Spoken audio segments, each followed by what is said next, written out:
Wesh les gens, c'est Revive. Et bienvenue dans cette review du manga le plus médical de tous les temps, j'ai nommé The Jojo Lands. Enfin, non, ça c'est plutôt Jojo Lion. Bon, pas grave, on va s'en tirer avec ça.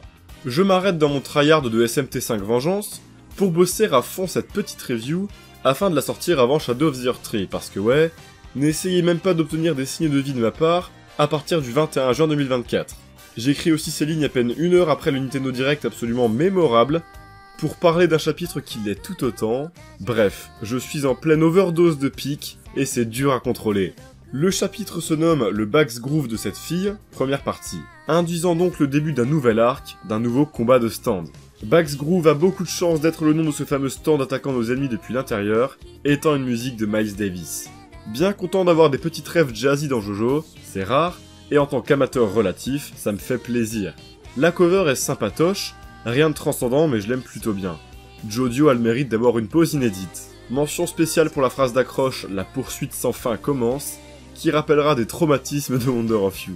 Rien à signaler pour l'Ultra Jump, ceci dit, quelques petites infos. Le tome 4 sortira le 19 août 2024 au Japon. Pour rappel, le deuxième arrive, sans faute je l'espère, le 10 juillet prochain par chez nous. Et le roman The Book est désormais disponible, sans faute aussi je l'espère. Sur ce, ne perdons pas plus de temps, et allons découvrir si nos héros sont en piteux état ou non.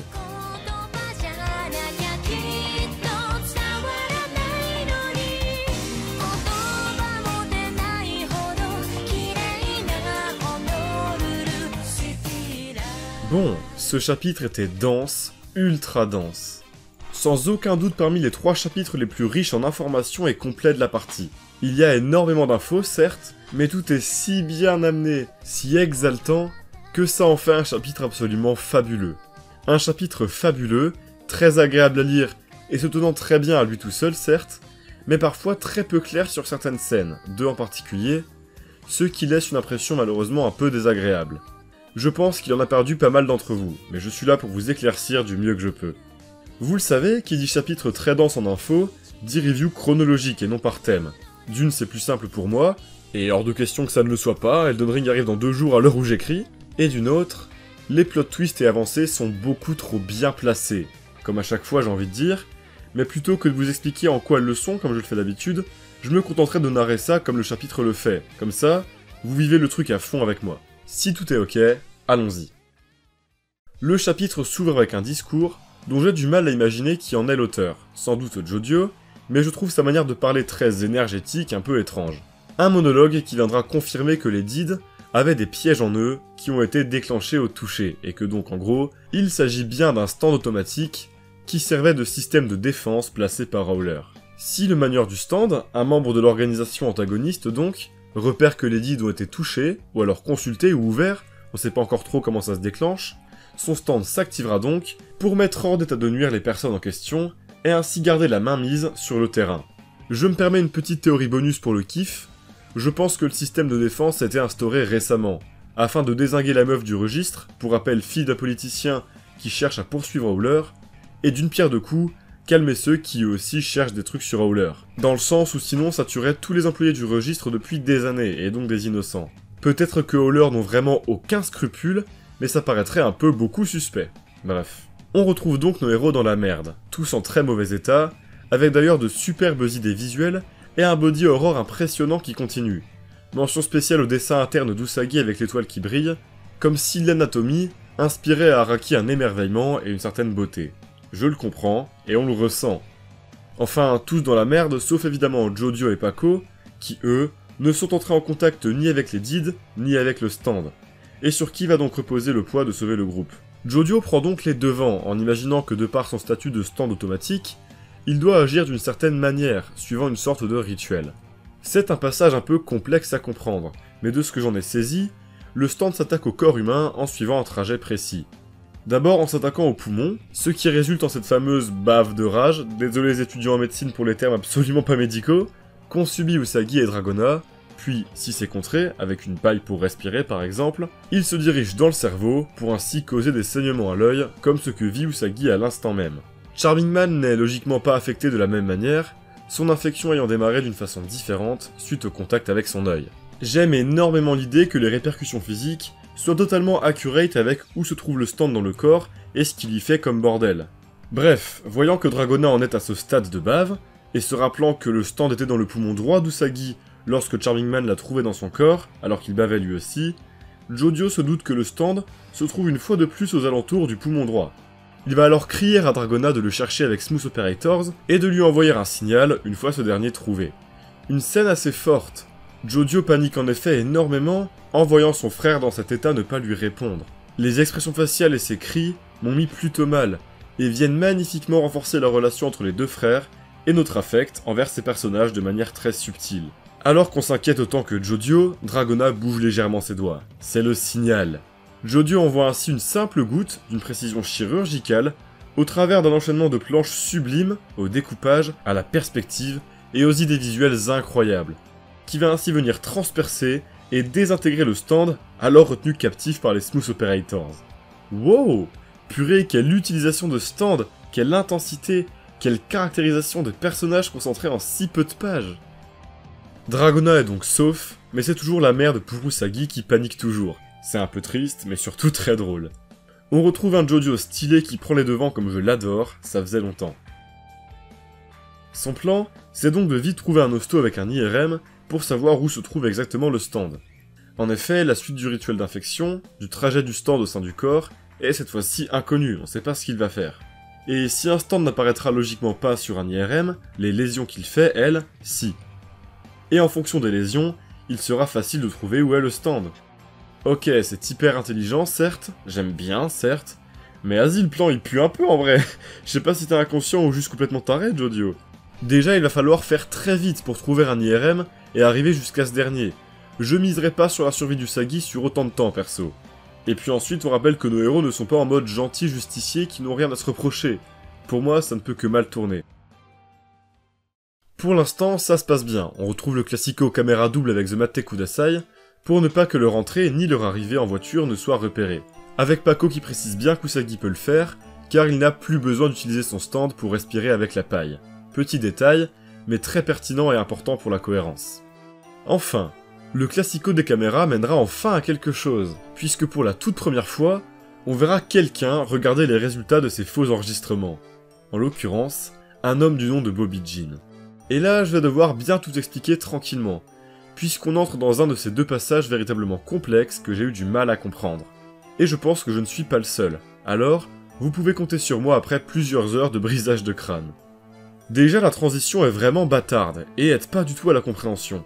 En effet, Pako demande à Usagi d'installer des fausses caméras tout au long de la route pour effacer les traces de la voiture, suite à quoi on voit nos trois héros sortir d'une voiture à l'arrêt, avec leur visage déformé, représentant donc la vision qu'a Bobby Jean en regardant les caméras de sécurité.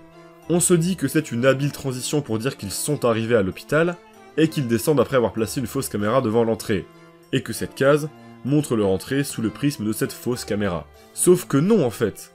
Étant donné les trois membres du groupe qui sortent, leur absence de blessure, la voiture qui repart, le décor et les dires de Bobby Jean, qui consulte les caméras depuis le registre, ces images sont en fait des enregistrements pris à l'entrée du registre, lors de l'incident des précédents chapitres. Ça fait sens, ok. C'est normal que les caméras du registre montrent des enregistrements du registre. Et raccord dans le contexte, y a pas de souci. Mais je trouve la mise en scène pour le coup un peu contre-intuitive. Genre, le coup de cette case-là qui suit juste après, c'est vraiment pas cool. Et surtout, à absolument aucun moment, on ne voit Usagi truquer une des caméras de l'extérieur du registre. On le voit le faire à l'intérieur, oui, d'ailleurs suite à un rappel de Dragona, et notre homme qui se rappelle qu'en effet il peut faire ça. Qui pour le coup laisse tout, sauf penser qu'Usagi vient de le faire il y a genre 2 minutes dehors. C'est pas impossible, c'est pas parce qu'on nous montre pas Usagi le faire directement qu'il ne le fait pas. C'est donc pas une incohérence, mais définitivement très maladroit. Ensuite, je rappelle que la capacité de The Mate Kudasai, en ce qui concerne les caméras, c'est pas de remplacer les vrais enregistrements par de faux, mais bien en créer une copie qui coexiste avec les réels, rendant ainsi impossible de s'en servir comme d'une preuve.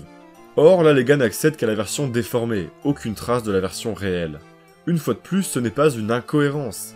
On ne sait pas exactement comment ça marche, peut-être qu'au lancement des enregistrements ça en montre un des deux au hasard ou un truc du genre, mais c'est encore une fois très mal communiqué. En effet, les gars se rendront bien compte qu'il y a un faux enregistrement, car sur l'une des caméras, nos héros n'ont pas la même gueule. Mais ça n'est pas une conséquence d'un des deux enregistrements, simplement que The Mate Kudasai était à ce moment-là utilisé pour la paille et non pour la caméra. Il n'y avait ainsi pas de double à ce moment précis. Je sais pas si vous voyez où je veux en venir, mais pour que vous compreniez bien, ça aurait été pour moi bien plus pertinent de montrer plus visuellement l'effet Kazumate Kudasai du côté des enregistrements caméra, avec je sais pas, des successions d'images différentes case après case par exemple, et Bobby Jean qui se dit que c'est bizarre, pour ainsi déduire de cette manière-là qu'ils sont des manieurs de stand. Alors qu'on voit bien sur une case à la fin les deux images côte à côte, hein, mais jamais on ne voit les gars des caméras être confrontés à ces dernières et en discuter. Ils confirmeront même qu'ils n'ont pas vu le vrai groupe rentrer, alors ils n'ont jamais vu l'image de droite. Tout ça c'est juste fouillis, et on a toujours le plus grand mal à capter comment ce concept nébuleux d'une fausse vidéo et d'une vraie fonctionne concrètement. It just works? C'est un peu frustrant quand même. L'idée de lancer The Mate Kudasai et de le faire passer de caméra en caméra sur la route, c'est bien stylé. Et la tension lorsque les gars de Howler regardent les images fonctionne du feu de Dieu. Mais la manière dont c'est communiqué me frustre un peu.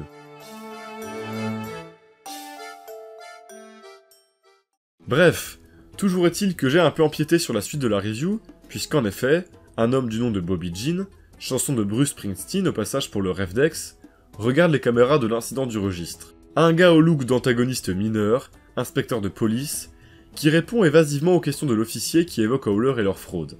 En effet, il est confirmé que Howler est un vrai sujet d'actualité en ce moment, avec son président suspecté de blanchiment d'argent réalisé sur ses terrains, ces derniers étant bien trop grands et placés de manière bizarre, tandis que la société dément en affirmant qu'il s'agit d'une question de protection de la nature.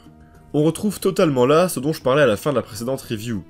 Howler est définitivement la représentation d'une grosse corpo bien crade.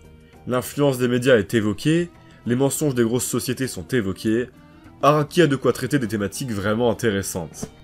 Parlons maintenant un peu de Bobby Jean. Le gars est évidemment suspect.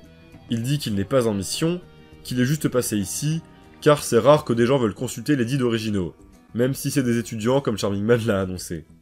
Et c'est là où Araki va balancer son petit coup de mastermind du chapitre. Alors qu'on se dit que c'est un gros mytho qui fricote avec Howler, avec sa dégaine d'antamineur là, sans aucun doute le manieur du stand, qui attaque nos héros qui plus est, un nouveau personnage va être introduit. Il s'agit d'une fillette, babysittée par l'homme en question, qui fait une grosse fixette sur une figurine de danseur, amenant au passage une nouvelle preuve de la corruption de la police de Hawaï, avec un Bobby Jean qui cède à ses caprices et cherche à l'acheter auprès du garde. La figurine en question n'est en effet plus commercialisée, l'homme l'a eu par hasard, et s'en sert comme simple déco. Il refusera de prendre l'argent de l'inspecteur pour ne pas tremper dans les affaires louches, et il lui donnera alors gratuitement. Donc là on rigole un peu, Araki qui fait des petites vannes qui sortent de nulle part comme d'habitude ça fait plaisir, et là bam, casse d'après la fillette saigne du nez, et se met soudainement à être très investie dans l'analyse des images des caméras. Évidemment on capte direct, elle n'est évidemment pas babysittée, c'est elle la magneuse, elle a elle aussi un design d'antagoniste mineur, très réussi au passage, original d'avoir une gamine, elle est la magneuse, et non Bobby Jean. Ceci dit, je vois bien le gars avoir lui aussi un stand, et intervenir dans la suite des événements de ce combat en particulier, ou même plus tard. Nos deux membres de Howler, donc, je pense pas trop mouiller en disant ça, remarqueront qu'il se passe quelque chose de zarbe sur les caméras, comme dit précédemment. Le garde remarque la caméra dans laquelle on voit nos vrais héros, et se rappelle qu'Usagi est le type qui a renversé ses nouilles. C'était sûr que ça allait pas passer si facilement cet incident. Araki a gardé l'attention sur ce truc pendant plusieurs chapitres purée. Pourtant, s'il est sûr d'avoir vu Usagi renverser ses nouilles, aucune des caméras ne le montre rentrer à l'intérieur du bâtiment. C'est comme ça que Bobby Jean et sa collègue se douteront que les caméras ont été truquées. Ceci dit, la meuf dira étonnamment qu'elle s'en fout de qui a consulté les documents ou qui elle poursuit, car tous les humains finiront par mourir d'un accident ou d'une maladie. Une réplique bien stylée, qui vient évidemment faire un lien avec son stand. Son stand qui sera d'ailleurs confirmé être composé de plusieurs petites entités à la Smooth Operators, ce pourquoi elle n'a pris des dégâts qu'à un œil. Les Bax Grooves donc. Même si c'était pas hyper clair au niveau des caméras, comme je l'ai dit tout à l'heure, j'ai adoré cette séquence dans laquelle on découvre, en même temps que ces deux nouveaux personnages qui s'annoncent ultra intéressants, les résultats du plan du groupe. Les caméras fonctionnent, les faux papiers d'identité de Charming Man passent sans problème, et c'est très agréable de découvrir tout ça. Ça a globalement plutôt bien marché en fait, et ça se serait sûrement passé sans problème si Usagi n'avait pas fait sa connerie avec les nouilles. Ravi en tout cas que les premiers antagonistes de Howler soient un duo, j'adore toujours ce genre de dynamique. Ça permet toujours de créer des combinaisons de stands ultra cool, ou à défaut des duos sympas ou marrants. Là leur relation a l'air ultra zarbe à première vue, j'ai hâte de voir où ça va aller. Transition vers la dernière scène du chapitre, qui commence avec Jojo qui se plante d'étage, faisant atterrir le groupe aux unités de soins intensifs et pas aux IRM. Petite facilité scénaristique, ceci dit plutôt en accord avec la personnalité de Jojo, puisque Holly, la meuf du registre, est hospitalisée ici. Paco dit que c'est absurde, qu'elle a été victime de dommages collatéraux. Évidemment, Jojo tique avec un air lourd sur ce mot. J'aime trop ces petits rappels qui caractérisent bien les persos et rappellent les thématiques de fond de la partie. On va ainsi découvrir un nouveau personnage qui n'était jusque-là que brièvement mentionné à la fin du précédent chapitre, à savoir le père de la fille, Monsieur White, parlementaire du gouvernement hawaïen. Il est dévasté par l'état de sa fille, et est convaincu que c'est de la faute de Howler, qui cherche à lui nuire en attaquant sa famille. Il est complètement aveuglé par la haine, dit que c'est un acte terroriste pour le réduire au silence. Son assistant lui dit que les preuves sont insuffisantes. On a encore là un boulevard de trucs à raconter amenés par Araki, sur les lois, la communication, la politique, les corporations, etc. J'en parlais la dernière fois, mais j'ai hâte de voir où ça va aller. Dévasté, l'homme est à deux doigts d'apposer son empreinte sur un document présent sur sa tablette. Un document qui permettra de saisir le terrain à Howler, l'un de ces fameux terrains qui créent tant de controverses et pour lequel l'homme poursuit Howler. Il hésite, car malgré la haine, faire ça sans preuve concrète le mettrait dans la merde plus qu'autre chose. Voyant l'état de sa fille s'empirer, nommée Sophie au passage, il va courir vers elle, en laissant sa tablette derrière lui. Et on arrive à l'acte final, et le deuxième passage complexe à comprendre. Un passage complexe, mais terriblement hypant, et qui m'aura fait premier degré hurler et bondir de ma chaise. La première fois depuis le début de la partie. Puisque globalement, ce qu'il se passe, c'est que notre groupe de héros qui ont assisté à la scène voit la tablette être à leur côté, avec ce document si important à leur disposition. Le document est déjà signé, il ne manque qu'une empreinte pour qu'il soit envoyé. Ainsi, Dragona va utiliser Smooth Operators pour faire en sorte de placer une empreinte où il faut, et bam, le document est envoyé, le mont Walalai, soit le terrain le plus important qui plus est, n'est désormais plus la propriété de Howler. Car oui, c'est bien du mont Walalai dont il était question dans ce document, c'est une folie. Ça a été fait illégalement, sans preuve, sans que Monsieur White ne soit au courant. Ça va être une merde pas possible, aussi bien pour le gouvernement que pour nos héros, mais c'est définitivement une avancée extrêmement majeure. D'où mon cri en découvrant ça, donc. Maintenant, comment est-ce que tout ça s'est passé exactement? J'ai déjà eu beaucoup de mal, et ai toujours un peu de mal, à comprendre comment le stand a été utilisé avec cette histoire d'empreinte. Ce que j'en ai déduit, avec l'aide d'interactions sur Twitter, c'est que Smooth Operators est parti chercher une empreinte de Monsieur White qui se trouvait derrière la tablette, pour l'extraire de l'intérieur de la matière et venir la poser sur l'emplacement prévu à cet effet. C'est ultra stylé comme utilisation de stand. Si inventif, si original, si exaltant. Je trouve ceci dit que les cases montrant le déplacement sont très peu claires et n'aident pas du tout à la compréhension, c'est bien dommage. Maintenant une grosse question. Pourquoi il y a deux empreintes sur cette image là? Est-ce que les Smooth Operators reculent ou ils avancent? S'ils reculent, peut-être que c'est pour prendre plusieurs strates d'empreintes, pour être sûr que ça colle, un peu comme quand vous configurez vos empreintes sur un nouveau tel. Et s'ils avancent, c'est peut-être que... Ah ouais bah non, là je comprends pas là. Dans tous les cas, je trouve ça ultra bizarre, et j'ai malheureusement pas d'explication à vous fournir. Une coquille? Ce serait gros quand même. Si vous avez des idées en commentaire, n'hésitez surtout pas. Pour finir, je m'étais demandé en quoi le fait que le gouvernement possède le terrain allait aider notre groupe. Genre ouais, c'est plus Howler, mais c'est toujours pas eux. Mais en fait, comme c'est relevé par nos persos, tout ça, c'est grâce à la lave. J'ai volontairement titillé un peu tout à l'heure, en utilisant le terme de facilité scénaristique, pour le fait que Jojo se trompe d'étage. Mais évidemment, il n'en est rien. Si nos personnages se trouvent ici, à cet instant, à côté de la tablette et du document prêt à être envoyé, c'est grâce au rocher. Le rocher a touché le Did, alors le terrain leur reviendra. Et le rocher a décidé que le fait que nos héros envoient ce document, et donc que le gouvernement possède le terrain, leur serait favorable et permettrait, à terme, que le terrain leur revienne. Purée que c'est brillant! Ça m'a vraiment retourné le cerveau. Je trouve que le rocher est terriblement bien utilisé, si clairement utilisé. C'est un pur bonheur. Car ce n'est pas utilisé comme une force suprême qui rendrait nos héros invincibles, non. Ça se manifeste plutôt dans des événements paraissant mineurs, mais dans lesquels nos héros ont un rôle à jouer. Ils doivent simplement trouver lequel, guidés par le rocher. Et le moment où nos héros s'en rendent compte et foncent sur l'opportunité, j'aime tellement ça, purée. Bon, je pense que j'ai dit tout ce que j'avais à dire sur ce chapitre ô combien dense. Vous l'avez compris, c'est un chapitre que j'ai adoré. Sa narration était absolument géniale. Il était rempli d'utilisation de stands géniales, les dessins étaient comme d'hab superbes, avec un découpage brillant et ultra évocateur, le scénario avance à une vitesse folle, avec l'introduction de nouveaux personnages importants, au chara-design et à la personnalité déjà marquants. J'aime trop le duo d'antagonistes et Monsieur White est ultra intéressant. La dynamique de groupe pour nos héros est toujours absolument géniale, vraiment je les adore, et la fin amène une hype incontrôlable. La planche finale, sérieux, tout se rejoint là. Ça va vraiment exploser dès le prochain chapitre. J'ai ceci dit trouvé qu'il manquait beaucoup de clarté sur certaines scènes, dû à des choix de mise en scène pas toujours optimaux. Et je ne peux pas m'empêcher de trouver ça frustrant. Ça reste ceci dit un défaut mineur, j'ai trouvé ce chapitre absolument passionnant, et c'est clairement l'un de ceux qui m'aura fait ressentir le plus d'exaltation à sa lecture. Hâte de voir où tout s'amènera. Vive The Jojo Lands et Shadow of the Earth Tree, j'arrive. Et bien voilà, c'est ainsi que s'achève cette review du chapitre 16 de The Jojo Land, j'espère qu'elle vous aura plu. Pour ma part, ça aurait été un kiff à faire, alors très compliqué parce qu'il y avait des passages qui étaient très durs.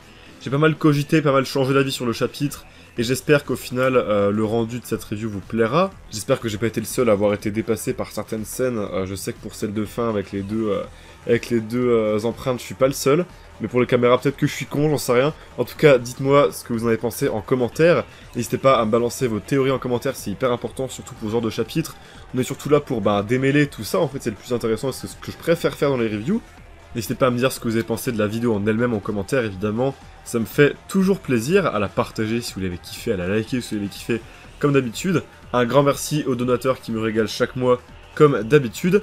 De mon côté, je vais partir me défoncer sur le DLC d'Elden Ring et partir en vacances la semaine qui suit, donc voilà, petit repos. J'ai une idée de chronique random pendant les vacances qui serait plus courte, enfin qui même pas serait, qui sera plus courte vu que je l'ai déjà enregistré. Voilà, j'ai vu que ça sera un sujet très niche qui intéressera sûrement peu de gens. Je me tâte encore à m'y lancer à fond ou pas. Je verrai en fonction de mon mood, en fonction de ce que j'ai à faire pendant ces vacances-là. Bref, en tout cas, je vous tiendrai au jus. En attendant, régalez-vous sur Shadow of the Earth Tree, passez de super vacances et n'oubliez pas que Jojo, et en particulier The Jojo Lands, c'est quand même vachement bien, putain.